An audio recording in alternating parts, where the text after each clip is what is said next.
I'm Jill Embry, Brandon Embry. and we found out we were pregnant with our second child, January 2017. We were excited because we had a son. He would just turn 9 months old, and some people would probably think that's crazy that we were having them so close together, but it was completely planned, and we were so excited just to be pregnant with our second child. We initially did the blood testing at the beginning, just checking for, any trisomies or anything like that in case there was something going on with the baby. And everything came back normal, so we thought our little girl was perfect. We found out we were having a girl at that time too, so Which we was the main reason we did it. Yes, we didn't really care about doing the genetic testing. I just wanted to find out if we were having a boy or a girl. I didn't have any trouble with my first pregnancy. Silas was a good baby, good pregnancy, so no problems at all. With Claire, though, I would have a few bumps in the road every now and then. Mm-hmm. And looking back onto it, I feel like I was like, that's just a sign that something wasn't right. Mm-hmm. It was a rocky road the mm-hmm. first trimester. Mm-hmm. Yeah, she had a stomach virus and broke out in a rash, and I thought, oh my gosh, if this is hormone related, this is going to last a long time and be miserable. But, we got it cleared up. And so there were some things early on, looking back, we were thinking, I wonder if this, that was just a sign that things weren't right. Mm-hmm. But, we thought they were. And so we walked into the 20-week appointment, just, happy-go-lucky. Thought, well, let's get this done, and we'll move on to the next step, and weren't nervous because we'd already done the testing, and we thought things were going to work out okay, and we just wanted to see our little girl on the ultrasound. Mm-hmm.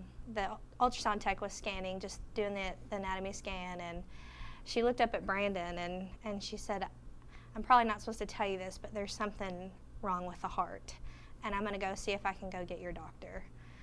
And immediately I was just like, oh my goodness, it's like a punch in the gut, you're not expecting it. So they took us back to a room, and from then on, from 20 weeks until about 32 or 33, we were up in the air. We didn't know, we knew it was a heart defect. We had seen the high-risk doctor, and then they eventually told us to go to UK, and we saw a cardiologist. And as Claire got bigger, our daughter got bigger, they could see more of the heart.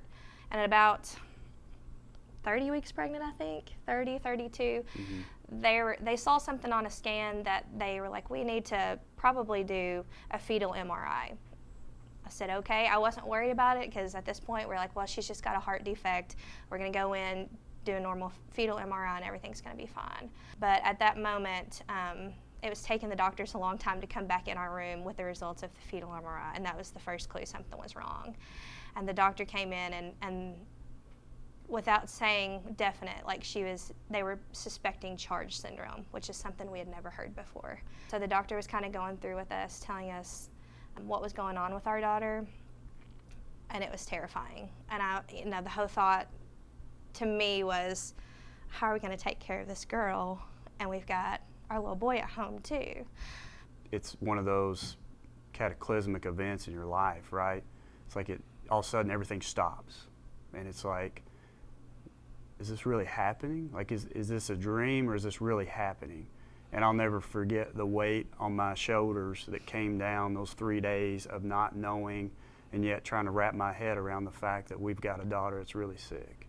In a situation like this, you only have bits of information with each step of the way, and they can only give you what they can give you. We just had pieces of information, for 13 weeks. We would get another piece, and then we go the next step, and we get another piece.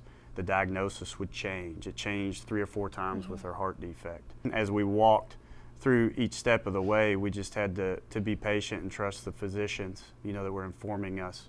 At 33 weeks, when we went to Cincinnati, I feel like through the fetal MRI and through the amniocentesis, we were able to get the full picture of what we were dealing with. So finally, at 33 weeks, it's like, okay, this is what we've got. CHARGE is like an acronym, and I don't know if I can remember the entire acronym, but one is a heart defect. They can have coloboma in the eyes, and that's where they're having vision problems, and she was diagnosed with coloboma in one eye and suspecting coloboma in the other eye. So she could have been born blind. They'll have hearing issues. A lot of times those babies with CHARGE are deaf. Some of them aren't deaf. They can go in and have surgeries to repair some hearing, but they may have a hearing aid for the rest of their life. We also had nasal atresia, where both blockages, like in your nasal cavity, it's blocked. They were suspecting one side was blocked, maybe two. You can also have anal atresia, where they can't go to the bathroom. Some form of mental retardation or delayed development usually goes with it as well. It's a spectrum. So you can have a mild charge or you can have a very severe charge. And after we received the fetal MRI, which was ordered because they suspected something in the brain that may or may not have been anything. So without the fetal MRI, we would have never had an amniocentesis. We would not have known charge syndrome diagnosis prior to delivery. So that was vital information to help us plan the best care for our daughter. That was like, okay, that broke our will when we got that diagnosis, because we were told by Cincinnati Children's that the heart defect was possibly fixable. And so we had just an inkling of hope until that came back, and then that broke us. And we knew it was bad, but that's where UK really stepped in at that point, because then the planning began, and that's where we can't say enough about that team.